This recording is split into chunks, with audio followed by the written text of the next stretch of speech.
नाशिक येथील जुम्मा मस्जिद चॅरिटेबल ट्रस्ट JMCTच्या अध्यक्ष अबुल रऊफ मोहम्मद पटेल आणि इतर सदस्यांच्या विरुद्ध भारतीय दंडविधानाच्या कलम 420, 467 आणि 468 आणि 34 अंतर्गत गुन्हा नोंदवण्याचे आदेश 15 जुलै रोजी अतिरिक्त मुख्य न्यायदंडाधिकारी रुपाली बखाडी यांनी दिले आहेत। फर्यादी रियाज गफर मेमन याने ट्रस्टमध्ये आर्थिक अनियमितता आणि भ्रष्टाचाराचा आरोप करत तक्रार दाखल केली होती। नाशिकच्या पोलिसांनी तपासात फसवणुकीचे पुरावे आढळून आल्याने कोर्टाने हे आदेश दिले आहेत। जुम्मा मस्जिद चॅरिटेबल ट्रस्ट जी आहे ती एक वक्फ आहे आणि वर्षानुवर्षापासून वक्फ आहे। याच्यामध्ये गेल्या 25-30 वर्षापासून सामाजिक कार्यकर्ते वक्फ वाचवण्यासाठी लढत आहेत।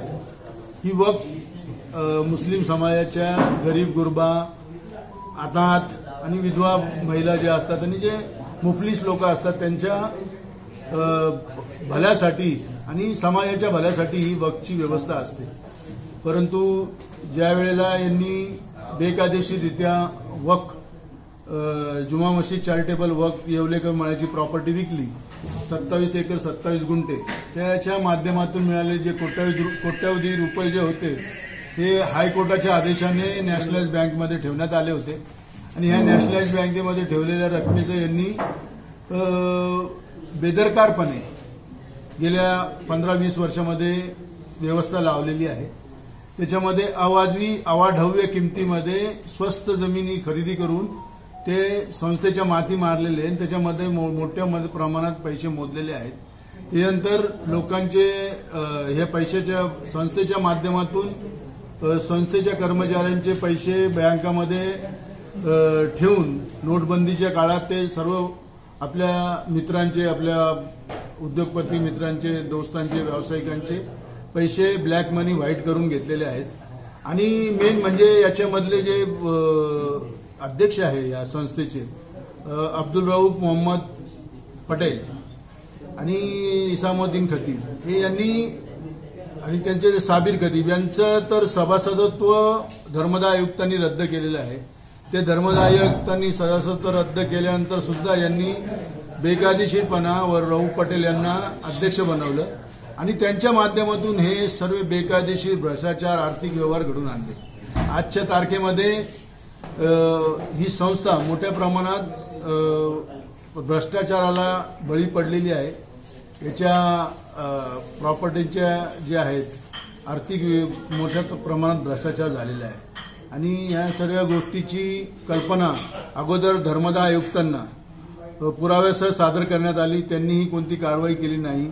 महाराष्ट्र राज्य वक्फ मंडळ यांच्याकडेही या यांची सर्व पुराव्यासह देण्यात आलं, परंतु ह्या सर्व लोकांचे रऊफ पटेल, इसामुद्दीन खतीब यांचे जे राजकीय लागेबांधे आहेत त्या लागेबांधे राजकीय दबावापोटी महाराष्ट्र राज्य वक्फ बोर्डाने देखील कोणतीही यांच्याविरुद्ध कारवाई केली नाही। शेवटचा उपाय म्हणून आम्ही सर्व मिळून मुंबई नाका पोलीस स्टेशनचे जे नंदवालकर साहेब होते त्यांच्याकडे गेलो आणि त्यांना बी पुरावासह आम्ही दिलं, परंतु त्यांनी देखील आपलं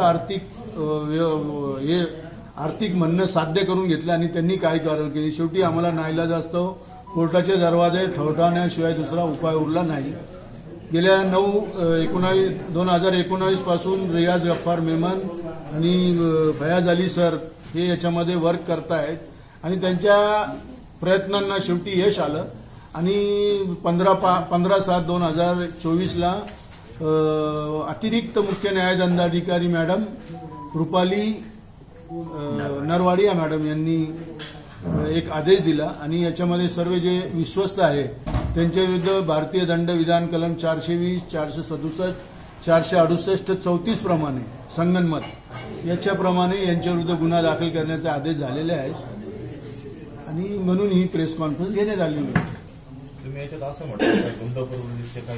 हे सर्व लोक याच्या अगोदरच यांच्या विरुद्ध फार क्रिमिनल केसेस असल्यामुळे यांच्या विरुद्ध 307 आणि अनेक केसेस आहेत अशा जे त्यांना जे पसंत पडत नाही त्यांच्या विरुद्ध मॅन पॉवर यूज करून गुन्हेगारी करतात।